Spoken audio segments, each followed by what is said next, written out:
Jadi Ustaz Khairil Anwar dah dengar tadi ni kan, isu yang paling kita nak dapat pencerahan. Setengah orang dia tak boleh beza antara mengikut mazhab kan dengan taksub mazhab. Kadang-kadang kita macam Ustaz sebut tadi, ada macam Ustaz dalam perubatan pun mungkin ada yang keluar mazhab. Dan tadi contoh bank pun keluar mazhab, zakat pendapatan keluar mazhab. Keluar tu maksudnya memilih pandangan-pandangan lain lah kan. Keluar daripada mazhab Syafi'i. Keluar daripada mazhab. Masuk mazhab lain. Lepas tu dia bertanya pula, Datuk katanya bila masuk. Boleh jawab So sikit. kalau disebutkan tadi beberapa contoh dalam bab muamalat, boleh pula kita memilih banyak pandangan. Kalau kita tengok dalam bab kesihatan pula ni, ustaz-ustaz yang mengajar kat hospital, kat masjid ni, wajib sembahyang walau dalam apa jua keadaan. Ustaz, saya masuk hospital, masuk dalam ward, saya tak larat lah nak wuduk pun susah dan sebagainya. Saya boleh tak saya qada? No. Dia kata tak boleh. Wajib sembahyang dalam apa juga dah. Tapi ustaz tu masuk ward. Ustaz yang patua tu. So bila ustaz tu masuk ward, dia tak sembahyang. Bila kita tanya dia, orang berpengalaman cakap kenapa tak solat kan? Dia kata nanti qada lah. Sekarang kita nak tahu ni mazhab mana yang kata sembahyang ni ada cuti. Melainkan orang perempuan saja ada cuti. Orang perempuan dia ada cuti sebulan sekali.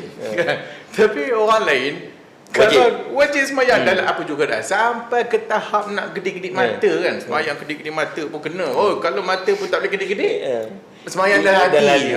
Tetap kena sembahyang. Tetap kena sembahyang. Tapi dalam bab perubatan dia boleh. Kita dalam bab perubatan lagi, ubat-ubat cair darah, semua ada babi.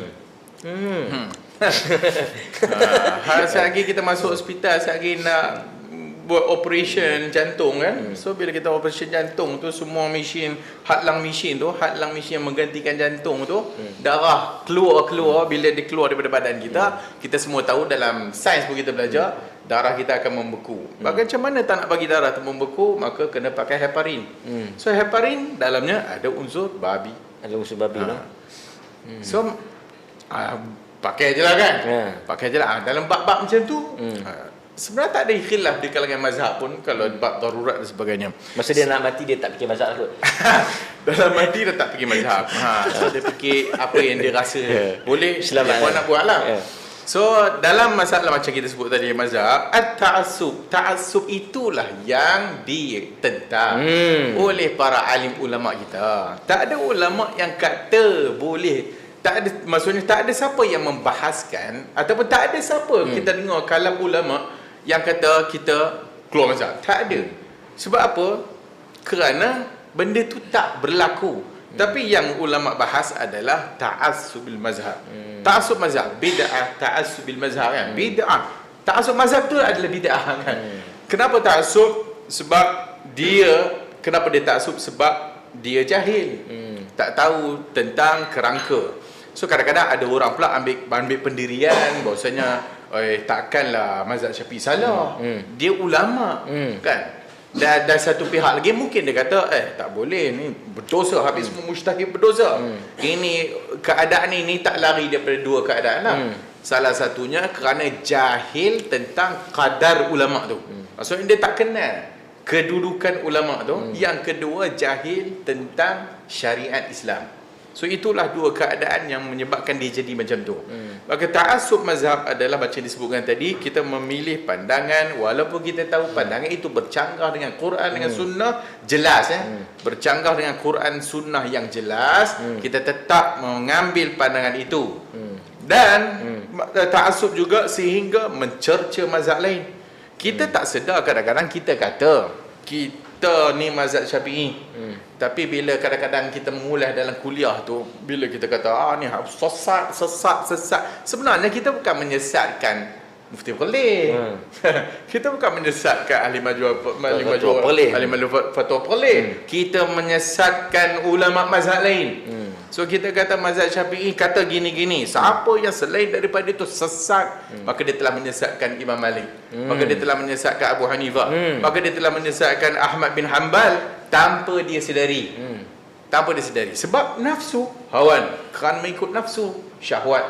kerana tak suka dengan satu pihak, maka dia pun buat demikian. Sebab tu kalau kita tengok dalam pembelajaran mazhab ni, ulama bahagikan kita belajar mazhab ni, ada bahagian pertama sekali ta'liq. Itu belajar komen ataupun melihat komen para ulama. Naik kepada satu peringkat lagi, tahqiq. Tahqiq maksudnya kita belajar mazhab dengan dalil-dalilnya. Ada lagi peringkat yang tertinggi, tadqiq, mendalaminya. Mendalami itu apa dia? Mendalami itu sehingga kita mengetahui hatta khilaf dalam mazhab. Dalam mazhab itu sendiri, mazhab Syafi'i ada khilaf. Bukannya mazhab itu maksudnya satu qaul. Dah, mazhab boleh jadi 2-3 qaul dalam mazhab yang sama. Tapi oleh kerana jahil, maka kita mendakwa bahwasanya ini keluar daripada mazhab Syafi'i, sedangkan itu juga qaul seperti yang sebut tadi Al-Imam Nawawi, tak perlu sama babi dan sebagainya. Itu pandangan walaupun dia pada mazhab Syafi'i. So itu biasa di kalangan para ulama. So sehingga para ulama menyatakan qaul yang masyhur, la yashummu raihatal fiqh, tidak kan cium bau fiqh itu man lam ya'rifil khilaf, siapa yang tak tahu khilaf ulama. So siapa yang tak tahu khilaf ulama, dia tak akan bau fiqh tu. So fiqh itulah dia. Dan bila kita tahu ada kepelbagaian dan pandangan, itulah kelazatan fiqh sebenarnya.